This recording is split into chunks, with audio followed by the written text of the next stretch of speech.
To import your entire course from Blackboard, click on an empty course shell on your dashboard in Canvas. You can click on Add Existing Content or Settings. Under Settings, click Import Course Content on the right. Click on Content Type and choose Blackboard 6789 Export Zip File. Select Browse and locate your Blackboard export file.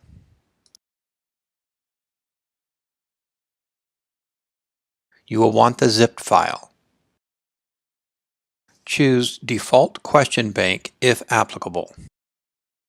Click on All Content and then Import. Wait for Canvas to complete the import.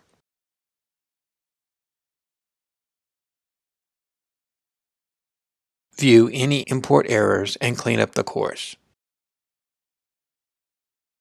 No matter how much or how little you import into Canvas, you'll need to check every item carefully after importing. Canvas has a link validation tool. Go to Settings and on the right menu, click on Validate Links in Content. This will check all your hyperlinks and give you a report.